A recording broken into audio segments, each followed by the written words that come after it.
Hi, good morning. This is Miss V, and here we're back with another edition of History with Miss V, and we're talking about industrialization. Here we're getting into the emergence of a mass society, particularly in the United States. This is guided lesson 10.3, so let's get started.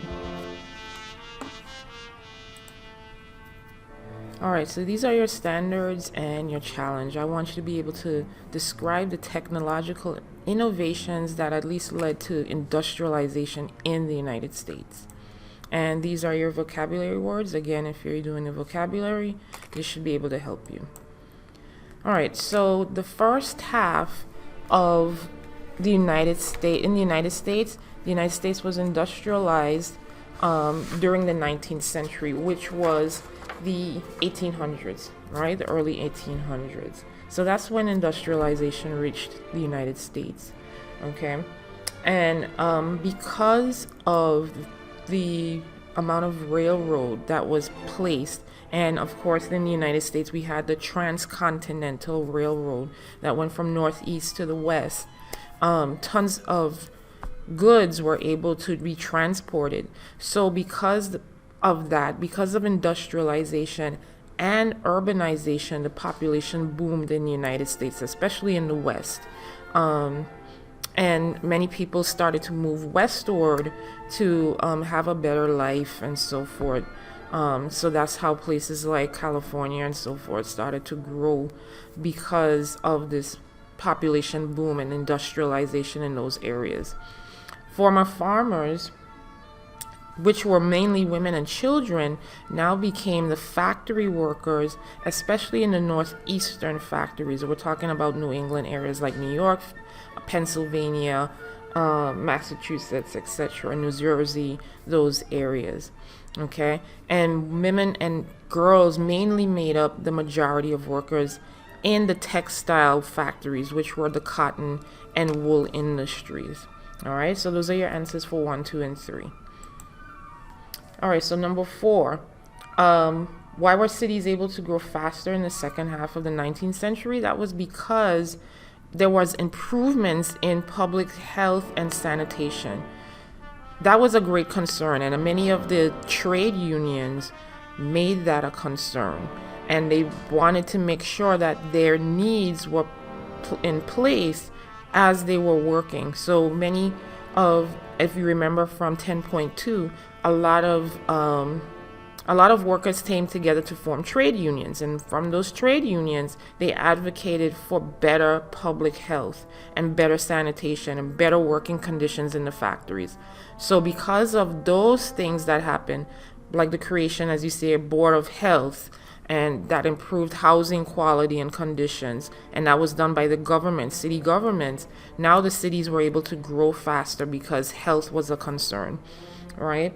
And number 5, what was crucial to public health was definitely having the access to clean water. If you do not have clean water, you do not have a society that thrives, okay? Because water is just a necessity. And then, of course, having good health, an effective sewage system, so that, toxic waste would not be entering into the water supply and so forth. That was critical to public health. So that's 4 and 5. And as you see here, this is a picture of urbanization in the United States. As you see here, it's very bustling. You have streetcars. We have, of course, electricity is bustling here. So now, because of the advent of electricity, things are changed dramatically, right? So we have these tall buildings. There's a lot of action happening, and now there's a lot of commerce, right? Okay, so this is number 6, and this is not just in Europe. This is also the United States, so it kind of mirrors each other. So what was going on in Europe was also happening in the United States. Okay, so members of the elite class were those people that were in government and also in the military, and that was the same case in the United States. Many people that were wealthy and considered elite were of government officials and those that were in the military, especially around the time of the Civil War, in exception of Union soldiers in which former slaves, right, were taken in as Union soldiers. So that's the difference here. But for the most part, many elite or wealthy, well-to-do people were government leaders and military, right? The middle class consisted of varying economic and social levels, as you see here. The middle class, there was a set that believed in hard work, right? And they figured that everybody should be able to have access to hard work, and they can work up the ranks and pull up their bootstraps and, make that effort to be in the middle class. And they showed that in their outward appearance. So that was important. They wanted to show that they believed in hard work, that they dressed in a certain dapper way, though. Suits, ties, etc. Right? So even though they were working as owners of factories and so forth, they still had that outward appearance as a middle class society. And then the working class was the majority of the population of European population. And in the United States, the majority was the working class population. However, keep in mind, as we say, the United States, we still had a section of the population that was below the working class per se. And those were slaves, former slaves, right? Because once the 1865 Emancipation Proclamation was passed by Lincoln, now those enslaved Americans now became non-enslaved Americans, but they weren't full citizens. But now they had to find work too. So their level of working class and social class was a little bit different on a social level in terms of the Anglo-Saxon European working class in the United States. Okay, so a little bit different in terms of social level, of course, because things were based on race a lot. Okay, so I just wanted to make sure that I kept that clear in terms of that aspect, in terms of the society. All right, so number 7, 8, and 9 we have here. This is our women's experiences. So the belief for the working class groups, many men believed that women should remain home and bear and nurture the children. They should not be allowed to work in the workforce, in the industrial workforce. However, with the second industrial revolution, that changed drastically. So now women are now working in those places that are retail shops and industrial areas, being hired as clerks and typists and secretaries and so forth. Now, in the United States and in Europe, many of the middle class women would be more devoted to the family and doing domestic stuff and having leisure time, tea time, and chatting and in the salons and sitting down and having that chat time with other middle class women, right? But the working class women were different. Working class women worked. Okay, most working class women worked outside of the home, which is your number 9 answer, because they had to help with the income for their families. And the majority of families during this time worked, even the children. Okay, even the children. So if you're doing the child labor photo analysis, one of your photos is going to show that, where you see a family literally working, because all of the family worked, including the children, some as young as 5. Okay, and you'll see that in those photos. And as you see here, this is a picture of two different societies, especially Europe and the United States. Here you have working class women.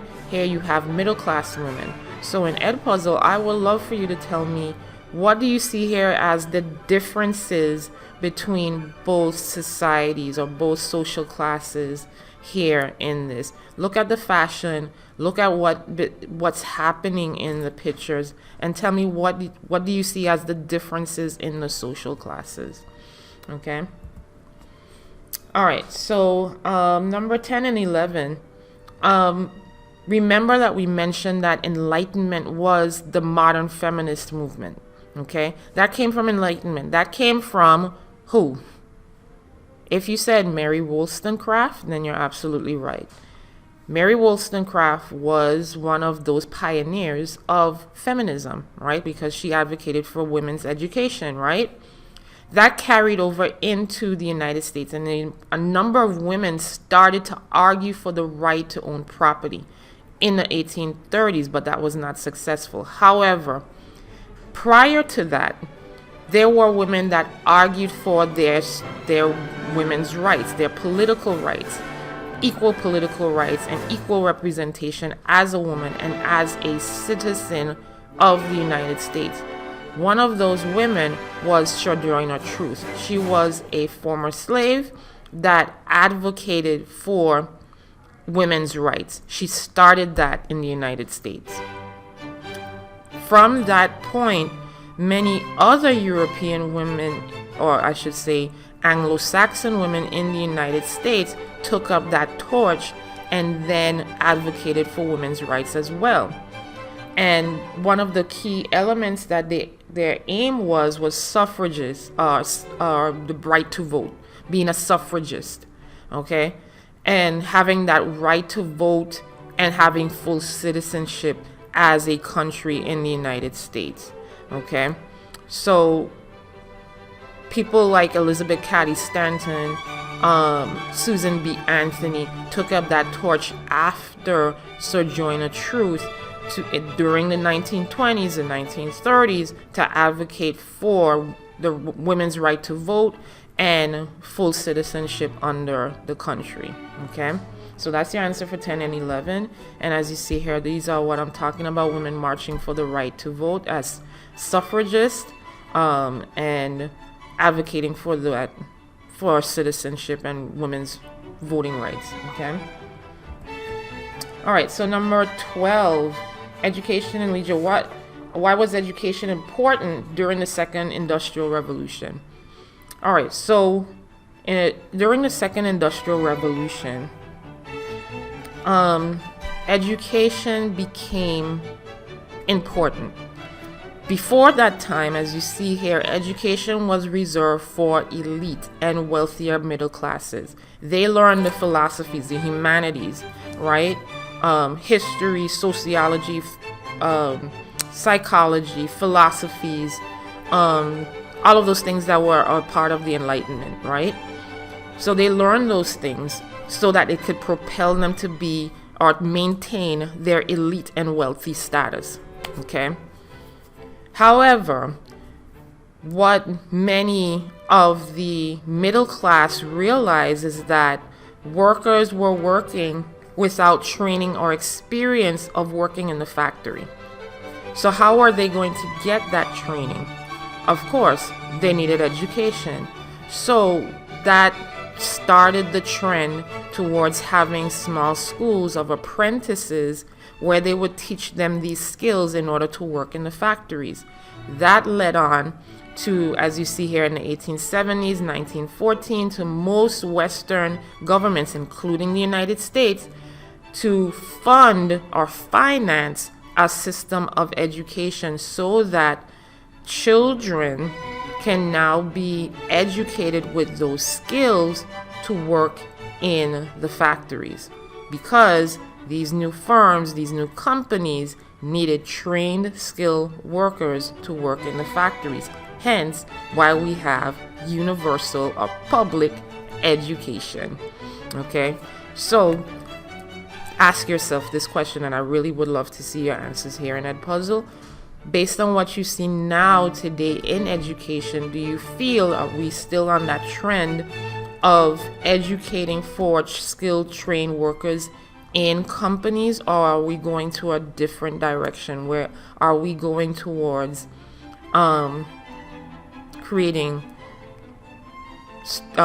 skills for creating jobs, right? Entrepreneurial or entrepreneurship, all right? I would love to see your answer to that question. All right, and here you see a primary school room during the 1800s, early 1800s in the United States. All right, and I think this is our last one here. Education and leisure. This is number 13 and 14. during the second industrial revolution, of course, there are tons of people that are coming in from rural areas into the city. They're working in factories, but they need an outlet. Then, if you recall your urban map and your village that you created, and we had different pubs and so forth. If you recall, they needed an outlet. They turned to alcohol as an outlet, right? However, that's going to cause problems, right? It can cause an increase in crime. It can cause health issues, etc. Right?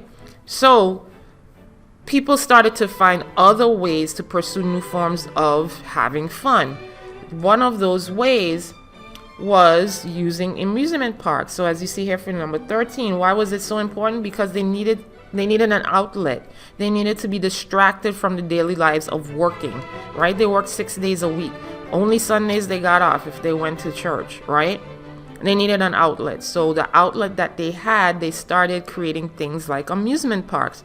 Hence why we have Universal and SeaWorld and Disney World and all of that stuff today, right? So amusement parks came up, of course. We have the world famous Coney Island in New York on the boardwalk. That's been there since this time, right? You had dance halls, skating rinks. Now organized team sports comes up like basketball, football, baseball. Of course, that was the American all-time sport that started around the 1800s. And now people have ways to spend their free time to enjoy life rather than working 6 days a week and going to church and then going to a pub to consume themselves with alcohol, right? So now they have a different outlet in order to have fun. And as you see here, these are 19th centuries or 1800 aspects of leisure. You have the amusement park here. We have baseball stadiums. We have the beach. Of course, skating rinks and all different types of leisurely activities started to pop up during this time. All right, so that is it. This is your activity. You're going to use this poster. Hopefully it's more visible here to answer these questions. If you need any help on these questions, please let me know and I'll help you in class, or I can even help you here on Edpuzzle as well. So thank you for tuning in, and I'll see you in the next video. Peace.